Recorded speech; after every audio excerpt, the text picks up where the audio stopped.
What's going down, D-Gens? We're back again for Week 6, 2023 NFL season, and we finally fucking did it. We finally went 3-0 on the week. Great. The only thing we missed was a damn moneyline parlay. Ravens really messed us up. And I'm going to go back to that in just a second because that game irritated just the living shit out of me. We're going to go back to the Ravens because of that, or, sort of because of that. But let's get into the performance from last week. So, if you'll remember, I had thrown out a teaser, which was the Texans up to 8.5, and then the Rams plus 10.5. That teaser did cover, and that teaser was not a documented teaser. I didn't expect anybody of you guys to tell that one, but it was really more to just test the hypothesis of the teams that we are considering teaser teams or tease against teams, and it worked out. And I actually teased another one, which was against the Raiders last night with the Packers. That covered as well. So, and in a lot of these situations, like Packers-Raiders specifically, if you tease the Packers, you got the win. If you didn't tease them, you didn't get the win. And that is the kind of teaser that I like, because I hate when a team covers and I didn't need to tease it, because now I just have a second leg that was completely unnecessary. But anyways, we'll get into that here in just a second. As for last week's plays, one play I was really big on and I kept mentioning was the 49ers minus 3.5 versus the Cowboys. I gave you guys lots of reasons on that one. 49ers smashed them. I mean, it was disgusting. I almost stopped watching in like the end of the third quarter. It was ugly. It was one of those like Simpsons, if you guys are familiar with it, which you should be. If you're not, go watch The Simpsons right now. It's the best show ever made ever. But when Homer beats the shit out of the Hamburglar and that kid's like, stop, he's already dead. That was the scene. That's exactly what happened with the 49ers Cowboys. So we get that one. We had the Texans Falcons under 41.5. That one actually got exactly 240, so that worked out very perfectly. And then we also had it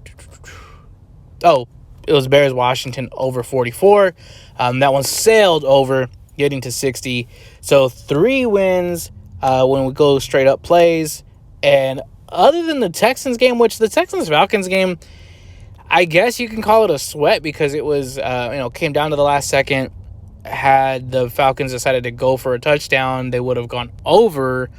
But just kind of knowing how the Falcons play and knowing that they were only down by 1 point with like a minute and a half left on the clock, and they were already well within field goal range, it didn't feel like a sweat to me. If it did for you, good. I'm glad you got that sweat in, but whatever. Either way, 3-0, great week. Let's look to keep it going forward, and I feel like the board's kind of opening up for us here, at least mentally, a little bit more. So over the last couple weeks, obviously we have 5 weeks in the books at this point, but the last 2 weeks have been pretty good. We've gone a total of 5-1 with straight up plays. Straight up performance for the year now is at 15-8. We're up 6.2 units through 5 weeks. Not bad at all. If you're looking to make 1 unit a week or more, we did it. We're there so far. We're on the right track, so that's good. If you are, $100 better, or let's just make it easy. Let's just say $1,000 per bet better over the course of 18 weeks. We should be making you $18,000. And if you are $100 better, then you're going to make $1,800, and, so on and so forth. So that's what I am shooting for. Obviously, I would love to make more. My personal goal is really to make 3 units per week, which this week we did, or we would have if it wasn't for the damn money line. But the teasers helped me out, so I did make that back and then some. But let's get into the plays for this week, and then I'll talk about the Ravens because we are going to go back to them as well. So first of all, on the teasers, let's talk about it. We have the teaser this week is the Rams money line. Again, we are going back to the Rams. This week they're playing the Cardinals, divisional opponent. Typically the Rams put a good little ass whipping on the Cardinals. Very, very rare that the Cardinals win. I hate saying that because, of course, now I'm just fucking jinxing myself. So take it if you want. Don't take it if you don't want to, because I'm apparently putting a jinx on myself here. But the one game I remember where the Cardinals did win in like dramatic fashion was the Hail Mary from Kyler Murray to DeAndre Hopkins, and that just was awesome to watch. I don't think I had anything on that game, at least I don't remember having anything on that game. But stuff like that would have to happen for the Cardinals to win. Anyways, Rams money line. Now that line has moved a little bit. I believe it's up to 6.5 now. So you would take it down to half a point, which is still good, obviously, right? You just need to win outright. Eagles. I got it at -0.5, so it was 6.5 when I took it. Right now, I believe it's already up to Eagles -7, so you're going to take it to Eagles -1, which is still essentially just winning. Obviously, you have to win by more than one, so if it lands on one, that would kind of suck ass. But for the most part, we should be able to avoid that one.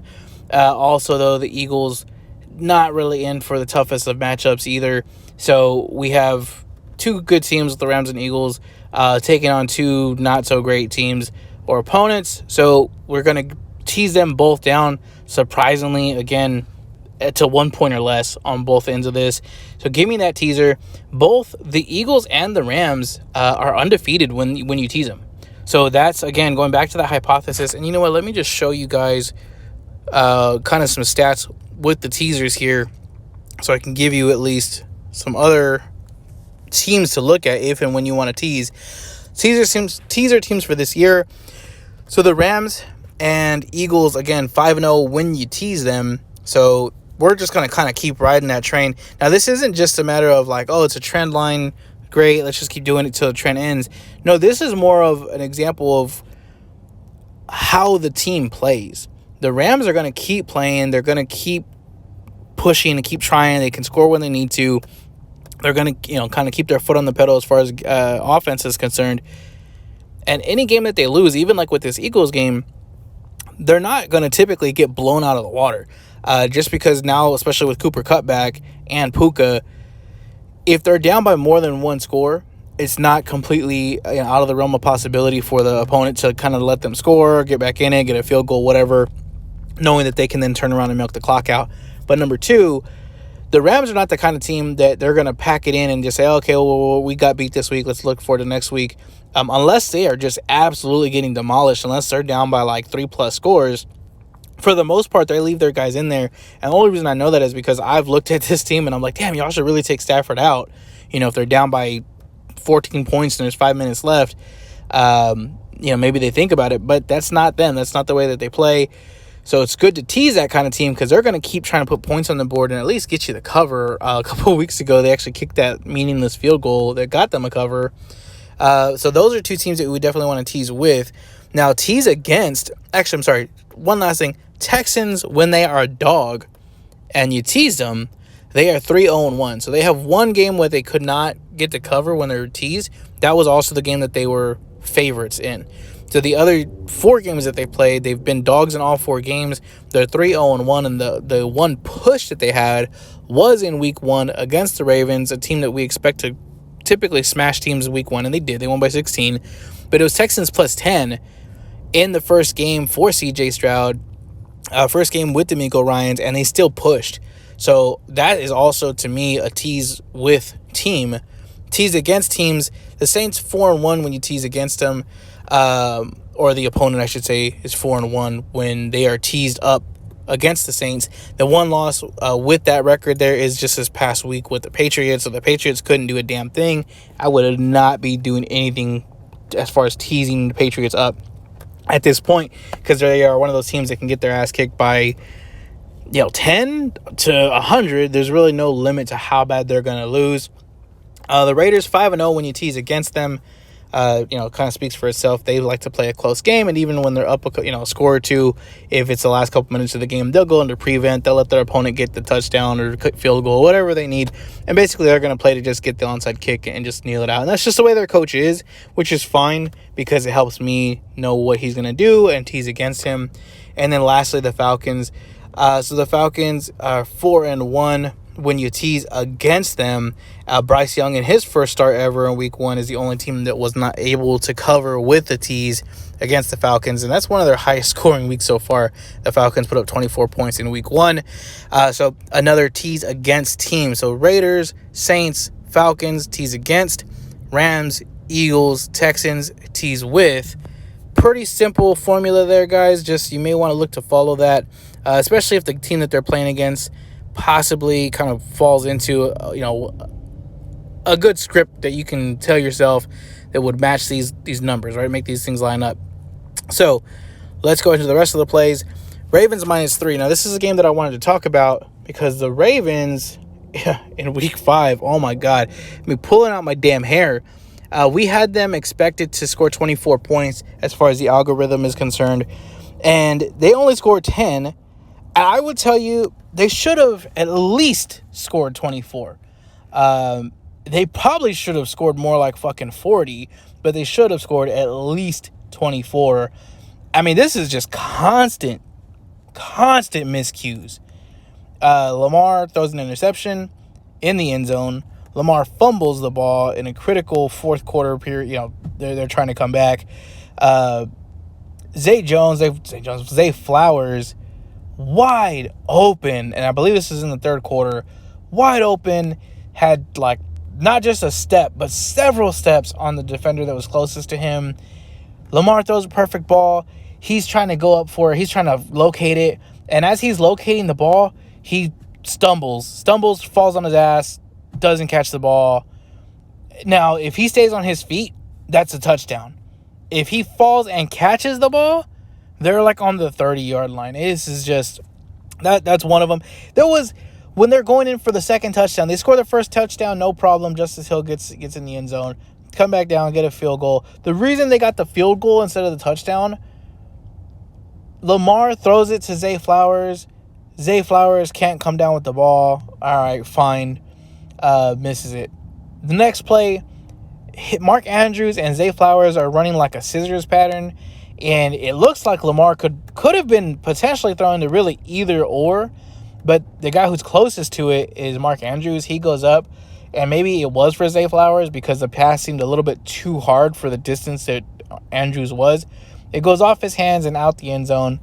And then another third down against third and goal. He throws to Rashad Bateman. Rashad Bateman, again, wide open. He does have to jump to catch it, but the ball hits him right in the damn numbers, and he just fucking drops it. So 3 touchdowns that just didn't happen because they weren't catching the ball. It's just one of those days. There's another pass, I believe it was to Aguilar, down the sideline. It was like a 60-yard pass or 50 yards, and it goes right through his hands, doesn't catch it. It was just an infuriating game to watch. The Steelers put up all of like 100 yards in the first 3 quarters, and just because of all these damn miscues, they were still in the game, and they end up getting the win at 17-10. If you look at that game, if you go back and watch that game, the Steelers, they should not have won that game, and I hate saying that because they won it, but the Ravens gave them that game. I would not say the Steelers won that one, and when they have a rematch, because they are obviously divisional opponents, I will be taking the Ravens again, just to let you know.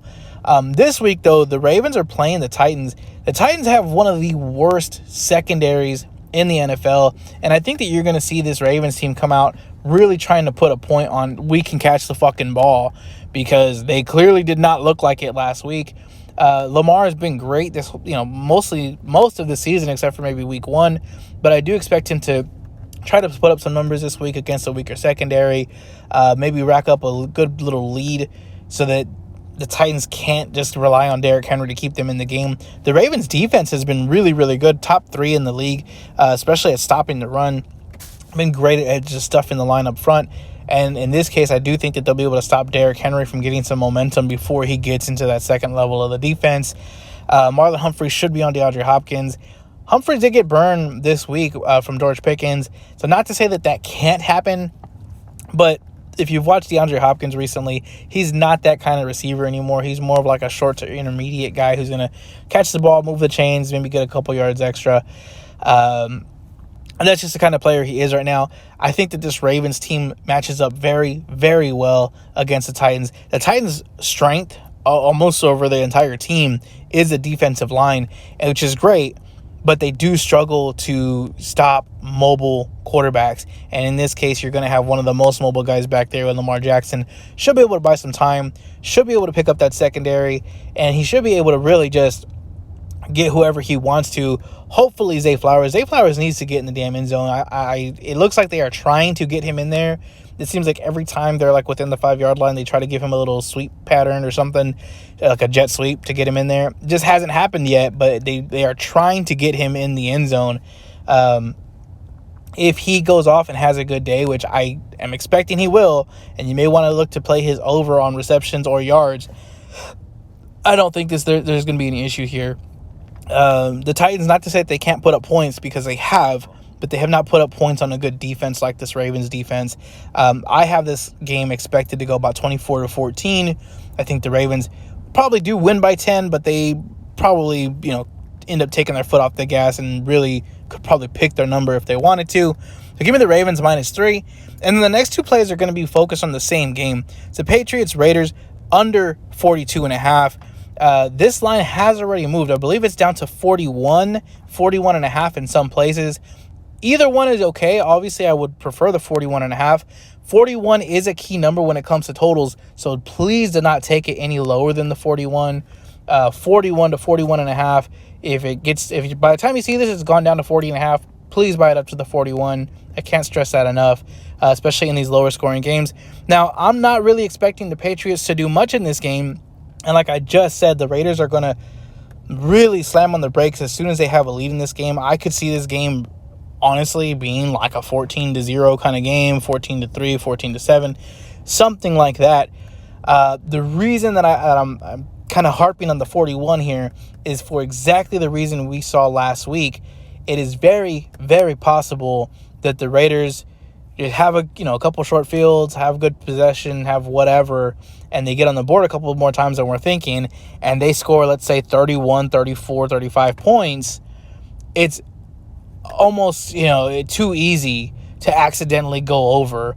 If they are at 34, if the Patriots get a touchdown, which, again, is not impossible, especially because I would expect that they're going to make some changes this week, they could go to 41. And so 34-7, that would be my concern, is that these guys get that, and you're going to push a 41, but you're going to lose on anything underneath that. So, again, get to that as soon as you can. Again, realistically, I don't think either of these teams put up a whole lot of points. If anything, hopefully the Patriots defense steps up and is able to slow the Raiders down even more than they're going to already slow themselves down. I fully expect this game to really be under 30, if you're asking me. But on that note, give me the Patriots team total as well, under 19.5. Now, this is one I would also say you need to get on this as soon as possible, because this line is going to go down. The overall line, like I said, has already gone down from 42.5 to 42 to 41.5. Now I'm seeing 41s. It's going to keep going down. I believe that by the time we get to kickoff, this is probably going to be about 39 or 38. That Patriots team total is going to continue to go down as well. I do think it's going to go down to like 17, maybe even 16.5 by the time we get to kickoff. Get this line now. I can't stress that enough. While I don't expect the Patriots to do a whole lot, like I said, there's crazier things that have happened. If they get short fields, if they get an interception, if they get a pick six, if they get a fumble on the goal line, if they get if they get a safety, if they, there's all these different things that can happen, all these different variables that we need to take into account.